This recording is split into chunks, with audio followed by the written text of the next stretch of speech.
Hello friends. अगर आप लोग बीपीएससी टीआरई 4.0 की तैयारी कर रहे हैं तो आज की वीडियो आप लोगों के लिए काफ़ी इंपॉर्टेंट होने जा रही है।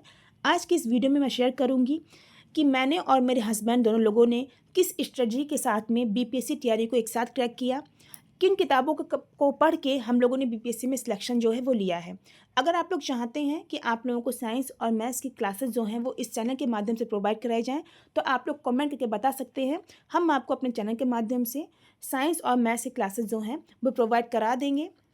यहाँ पे अगर आप लोग को 90+ स्कोर करना है तो आप लोग ये जानेंगे कि आप लोगों को किन बुक से तैयारी करनी है। जैसा कि आप लोग जानते हैं कि बीपीएससी ने अपना कैलेंडर जो है वो जारी कर दिया है। सितंबर में आप लोगों का एग्ज़ाम होगा। क्योंकि वैकेंसीज़ बहुत कम है तो इस बार जो स्कोर है वो काफ़ी हाई होने वाला है। तो आप लोगों को एक स्मार्ट स्टडी किस तरीके से करनी है, किन बुक्स को पढ़ना है, इस चीज़ को आपको ध्यान रखना है। सबसे पहले तो 6th to 10th की आप लोग को एनसीईआरटी की किताबों को बहुत ही डिटेल में और अच्छे तरीके से पढ़ना है, क्योंकि मोस्टली क्वेश्चंस आपको एनसीईआरटी की किताब से देखने को मिलते हैं। अगर जिन लोगों का जो बेस है वो मजबूत है तो वो लोग 9th और 10th की एनसीईआरटी की किताब को पढ़ सकते हैं। लेकिन जिन लोगों का बिल्कुल भी बेस अभी मजबूत नहीं है या बेस बिल्कुल भी नहीं है तो उन लोग को 6 to 8 की जो किताब है वो बेस के लिए, और 9th to 10th की जो किताब है उसको आप लोग को डिटेल में पढ़ना है, जिससे कि आप लोगों का जो भी क्वेश्चंस हैं उसको आप लोग क्रैक करिए, अच्छे से स्कोर करिए और टीआरई 4.0 में अपनी एक सीट को लेकर के जाइए। यहाँ पे मैं आपको ये भी दिखाऊंगी कि किस तरीके से एनसीईआरटी की जो बुक है उससे क्वेश्चंस जो हैं वो एग्ज़ाम में पूछे गए हैं। यहाँ पे कुछ एग्जांपल्स मैं लेके आई हूँ। जैसे कि पहला क्वेश्चन यहाँ पे आप देख सकते हैं, लिखा है कोलिफॉर्म क्या होते हैं।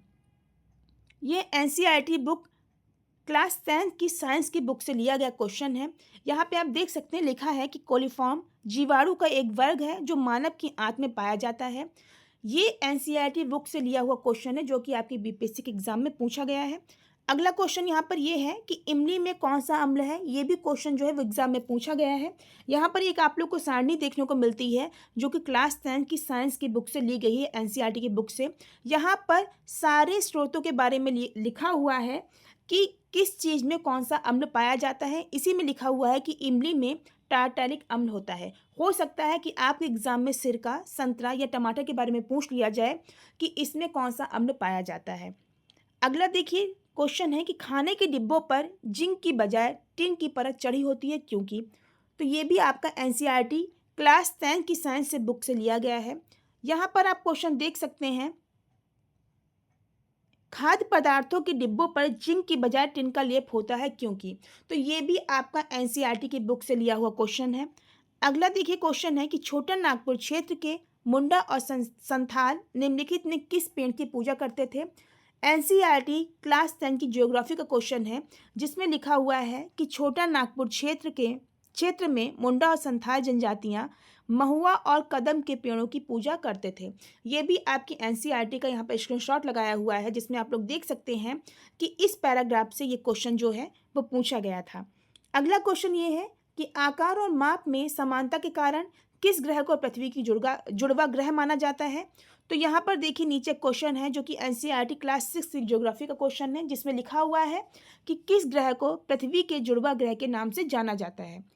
अगला है कि निम्नलिखित में कौन सा देश अमेजन नदी बेसिन का एक हिस्सा है। ये क्वेश्चन आपके बीपीएससी के एग्जाम में पूछा गया है जो क्लास 7 की ज्योग्राफी का क्वेश्चन है। इसमें देखिए लिखा हुआ है कि अमेजन नदी में बहुत सारी सहायक नदियां मिलकर मिलकर अमेजन बेसिन का निर्माण करती हैं। ये नदी बेसिन ब्राज़ील के भागों, पेरू के कुछ भागों, बोलिविया, इक्वाडोर, कोलंबिया तथा वेनेजुएला के छोटे भाग में अपवाहित होती हैं। तो ये क्वेश्चन इस पैराग्राफ से आपके एग्जाम में पूछा गया था। अगला है कि स्थानांतरणशील कृषि के स्थानीय नाम और संबंधित देश का सही युग्म। तो ये आपकी क्लास 8 की ज्योग्राफी की बुक से लिया गया है, जहाँ पर एक छोटा सा पैरा टाइप से दिया होता है जिसमें लिखा होता है क्या आप जानते हैं। वहाँ से एक क्वेश्चन बना हुआ है जिसमें लिखा हुआ है कि स्थानांतरण कृषि को किस देश में किस नाम से जाना जाता है। तो यहाँ से क्वेश्चन बना हुआ है। हो सकता है अगली बार इस सारणी में से आपको किसी भी देश के बारे में पूछ लिया जाए कि इस देश में स्थानांतरणशील जो कृषि है उसको किस नाम से जाना जाता है। एक क्वेश्चन यहाँ पर यह है कि निम्नलिखित में कौन सा मल्चिंग शब्द की व्याख्या करता है। ये क्लास 8 की ज्योग्राफी बुक का क्वेश्चन है जिसमें लिखा हुआ है मल्चा बनाना। यहाँ से एक क्वेश्चन जो है, इस पैराग्राफ से एक क्वेश्चन जो है वो बना है, जो कि बीपीएससी के एग्जाम में पूछा गया है।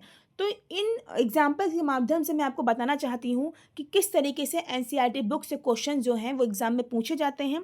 अगर आप लोग को साइंस और मैथ्स की क्लासेस चाहिए तो आप लोग कमेंट कर सकते हैं, हम आपको क्लासेस प्रोवाइड करा देंगे। आज की वीडियो अगर आपको पसंद आई है तो वीडियो को लाइक कर दीजिए। साथ ही जिन लोगों ने अभी तक चैनल को सब्सक्राइब नहीं किया है वो चैनल को सब्सक्राइब कर लीजिए, जिससे आगे आने वाली जो भी वीडियोज हैं वो आपको टाइम से मिल सके। मिलते हैं नेक्स्ट वीडियो में, तब तक अपना ध्यान रखिए, खुश रहिए। Thank you.